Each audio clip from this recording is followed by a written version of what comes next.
É difícil o tema do Além da Notícia de hoje, porque trata de questões que envolvem sentimento, que envolvem dor e que envolvem até a própria vida das pessoas. Estamos falando sobre o acesso à saúde, mas o acesso a medicamentos no setor público, a serviços no setor público. Claro que o nosso foco é medicamentos no setor público, só que não tem como não tratar também dessas outras questões todas. E o meu pai, por exemplo, no ano passado, ele precisou, no mês de março, foi detectado que ele precisaria fazer uma cirurgia do coração, colocar 3 pontos de safena.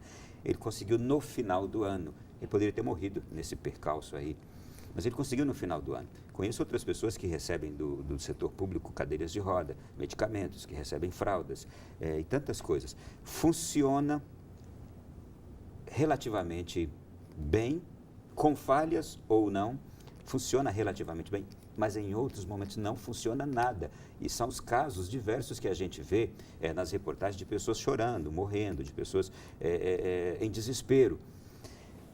Volto aqui com você, Lilian, volto aqui com o Roger, médico e advogado da União. Como analisar essas questões que às vezes funcionam, às vezes não funcionam, funcionam aqui, não funcionam ali em determinada parte do país. O que é isso? É a pergunta que a gente faz diariamente também. Eu acho que a população também faz essa mesma pergunta. Então, a gente não encontra um eco nos órgãos, né, de defesa dos pacientes, de defesa do SUS. Não encontramos essa resposta. O que observamos é exatamente isso que você falou. Um paciente procura um medicamento num determinado posto de saúde, ele encontra sazonalmente.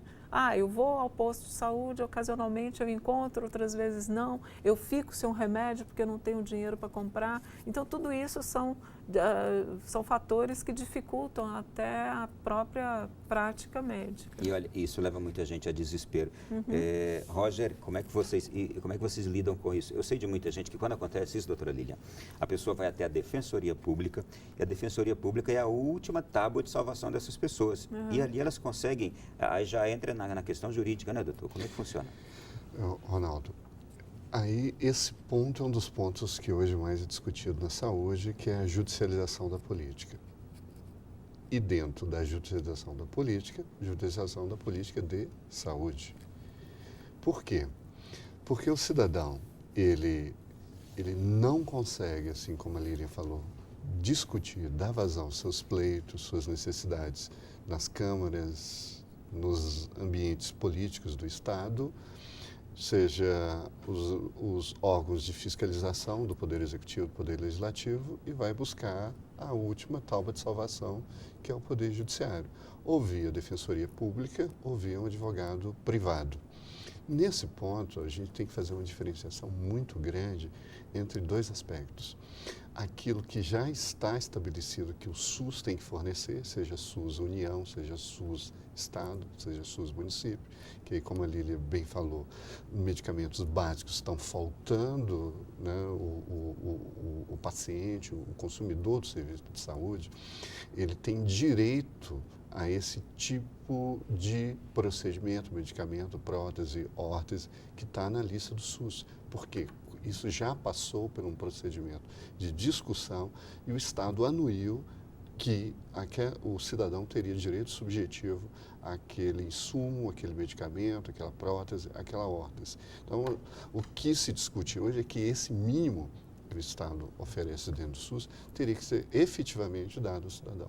Então, quando nós temos a judicialização da saúde, nós temos judicialização em dois problemas, dividido em dois grandes problemas. Daquilo que o SUS oferece, mas não é concedido ao cidadão, cirurgias, medicamentos, e daquilo que o SUS não oferece.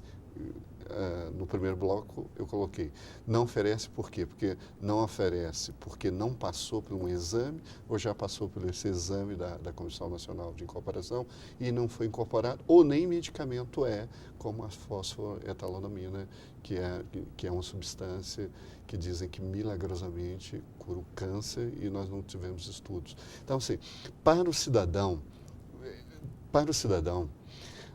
é uma exigência básica que os municípios, que os estados e a União cumpram o dever constitucional e legal de fornecer aquilo que está em lei. na medida que o cidadão tem direito a esses medicamentos e o Estado não oferece, ou seja, os 3 entes da federação, é evidente que o Poder Judiciário deve sim impor para que esses entes forneçam esses medicamentos. O grande problema fica por conta do outro lado do problema, daqueles medicamentos, cirurgias que o SUS não oferece. Quando eu falo de subfinanciamento da saúde, por exemplo, nós temos um grande problema hoje, que é leitos em hospitais para realização de cirurgia. Algumas cirurgias, a pessoa vai esperar 1, 2, 3, 4 anos na fila. Entra com ação na justiça, e aí é o grande problema da judicialização. E aí o juiz manda aquela pessoa passar na frente de outras que já estavam na fila há 3 anos, há 2 anos. Alguns juízes colocam até na sua decisão, no dispositivo da decisão, respeitado, interne, faça cirurgia, respeitado a fila. Olha, eu fico imaginando como que o administrador lá na ponta do hospital, o médico, vai pegar uma decisão, como é que ela consegue solucionar esse problema. Nós temos... Ela vai tirar alguém que está na frente e colocar alguém que conseguiu na justiça, né? Costuma-se dizer qual paciente eu vou tirar para morrer, né? Exato. Mais ou menos assim. Mas a gente observa que, na prática, nem mesmo a judicialização ela está garantindo determinados direitos. Por exemplo, vou citar a questão da radioterapia aqui no DF. A gente tem pacientes que estão há 4 meses já com estadiamento do câncer, né? Vamos supor, fizemos um diagnóstico de um câncer de esôfago, o paciente já foi estadiado, viu que ele necessita de radioterapia antes mesmo da cirurgia para diminuir o tamanho do tumor, e a gente vê, mesmo judicializado, e eu posso citar porque é um caso de um paciente atual que eu estou conduzindo, que me causou perplexidade, ele voltar depois de 4 meses judicializado e na fila há 4 meses para uma radioterapia.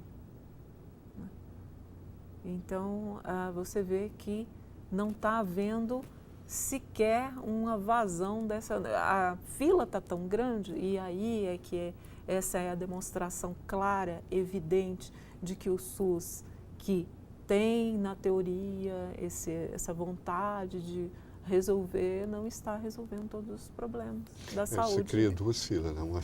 Uma fila judicial e uma fila normal. Né? Uma fila convencional. Eu queria perguntar para os senhores, então, os senhores estão me deixando aqui numa situação que eu digo, faliu tudo. Eu queria saber qual a melhor forma de se resolver isso. Uma pessoa que está precisando de medicamento ou de tratamento, uma pessoa que está precisando, na sua vida está ali em jogo, ela está precisando ser salva, a judicialização nem sempre está funcionando, a via convencional não está funcionando. O que vocês vislumbram como a saída para isso? O senhor disse que CPMF seria o melhor para se sair dessa situação tal, se formos olhar no lado financeiro, não é? Mas qual é a saída desse sistema nosso, então, dessa situação nossa? O que vem acontecendo a desassistência é a regra do Sistema Único de Saúde. Os pacientes estão desassistidos. Então, vamos pegar assim. A demanda hoje é maior por gente que precisa do que de gente que é atendida. Muito maior. A população está vivendo mais. O envelhecimento, as pessoas estão envelhecendo mais. A quantidade de leitos hospitalares, elas têm reduzido ao longo dos últimos anos. Essa é a constatação prática, a gente tem essa constatação numérica disso. Não existe uma contrapartida. Há um ampliar de doentes, já que a população está envelhecendo e vivendo mais. A gente tem, ao contrário, a redução de leitos. Outra coisa, programas que deveriam ser amplamente discutidos, como tratamento paliativo, cuidados paliativos, se a população está vivendo mais, se ela está tendo doenças crônicas, e essas doenças crônicas estão agravando ainda mais o financiamento do Sistema Único. Por que não temos uma política pública voltada para cuidados paliativos? Porque nós, um país de dimensões como o nosso, com a ambição de termos um sistema público, nunca discutiu uma política pública de cuidados paliativos. Eu vou tirar mais da senhora ainda, doutora. A senhora é do Sindicato dos Médicos. O que o Sindicato dos Médicos, e a senhora aqui falando como membro, aponta como conjunto de soluções? É o quê? uma política pública mais voltada ainda, então, para a questão da saúde, mas detalhadamente, o que precisaria conter nessa política pública? Melhor remuneração da classe médica, porque os médicos estão fugindo do sistema único, esse conjunto de ações, o que seria? Os médicos, eles, pelo menos assim, eu posso falar pelo Sindicato dos Médicos, somos a favor de um sistema público de saúde. Vemos a possibilidade de implementação disso e nos perdemos ao longo dos anos. Eu acho que tem que haver um resgate. A questão do financiamento, como já foi tocado pelo Rogério, é o mais importante. Não tem como implementar todas essas medidas, essas ações, se não tivermos um destino de um volume de dinheiro e também se os governos eles não implementarem isso, percebendo que é o melhor a ser feito. Então, a questão do financiamento seria uma das coisas mais importantes, que eu acho que todo mundo tem que batalhar e lutar por isso. O acesso a esse sistema também seria facilitado por gestores que compreendessem a prática e não simplesmente fossem teóricos, porque a gente vê muito disso também. Uma teoria, gestores, pessoas que ocupam cargos de decisões que seriam importantes, a gente vê um amadorismo muito grande. E aí vai de cima a baixo. É ministro da Saúde, é secretário de Saúde, é secretário estadual, secretário municipal, coloca-se ali pessoas em cargos técnicos, políticos, que não entendem nada, estão ali só para preencher cargo político, e isso é uma tristeza. É isso que gera a má gestão também, com certeza. E outra coisa também, implementação, o próprio SUS ele já discutiu a questão da valorização do profissional de assistência da saúde. Então, a gente vê uma desconstrução com o decorrer dos anos também. Por que existe uma discussão de um modelo, agora que o modelo está falido, alguns governos discutem a possibilidade de OS, OCIPs, como se essa fosse também um recurso. Ora, bolas, ele não consegue controlar o dinheiro que entra, ele não consegue fazer uma análise adequada daquilo, um maior contingenciamento de custos. E nem fiscalização está sendo bem gasto, e gasto na área. Exatamente. Ele discute uma implementação de uma privatização dentro da saúde.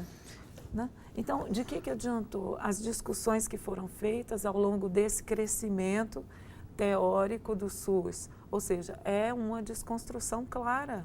Doutor Roger, o senhor tem 2 minutinhos finais aqui no nosso programa, também para apontar para a gente a saída desse momento difícil do nosso sistema de saúde. Ronaldo, você está querendo uma coisa muito... Uma coisa para 2 horas e 2 minutos. Exato, mas vamos lá. Eu acho que nós tivemos grandes avanços em termos de obrigar estados, União e município a gastar um mínimo.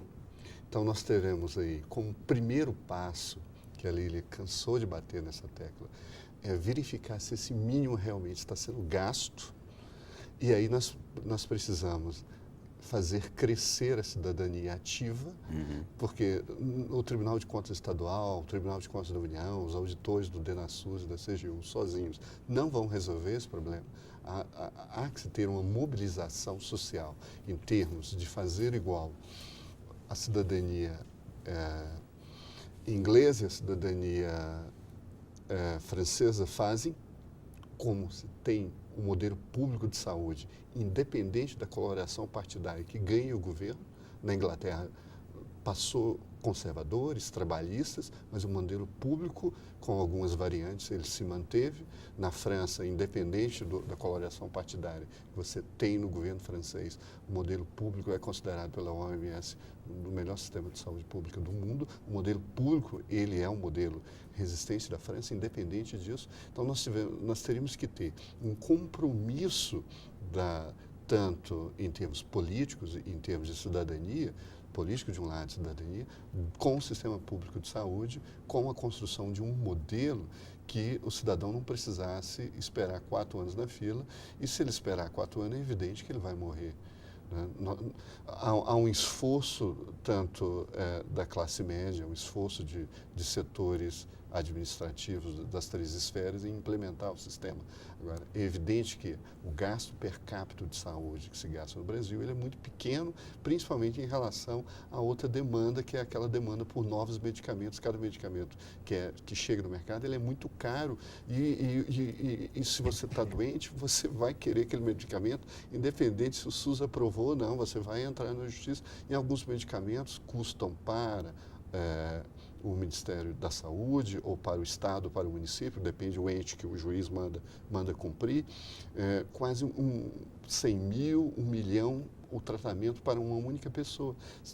A pergunta que fica é, eu poderia dar esse mesmo tratamento, por exemplo, poderia mandar todo mundo para os Estados Unidos fazer transplante em Miami? Não poderia. Então, nesse ponto, nós precisamos de um debate político do ponto de vista que, de um lado, melhorar o financiamento do sistema, de outro lado, fiscalizar com rigidez, e aí o Ministério Público, a advocacia dos estados tem cumprido um certo papel, que é impetrar na justiça as ações de improbidade administrativa para tentar caçar, tirar da política aqueles maus políticos. Mas esse câncer da corrupção que nós temos no Brasil ainda vai demorar um pouco a ser extirpado e, infelizmente, ele tem reflexo na saúde. Então, assim, considero que o sistema está melhorando, mas essas medidas que estão sendo tomadas, elas são paliativas em função do que a Lilian falou. Envelhecimento da população e maior consciência da população que vai exigindo melhores medicamentos, melhor incorporação de tecnologia. Quero agradecê-los, foi uma conversa muito esclarecedora, instrutiva também, tenho certeza. Obrigado, doutor Roger, advogado da União. Obrigado, doutora Lilian, diretora do Sindicato dos Médicos do DF. Foi um prazer tê-los aqui.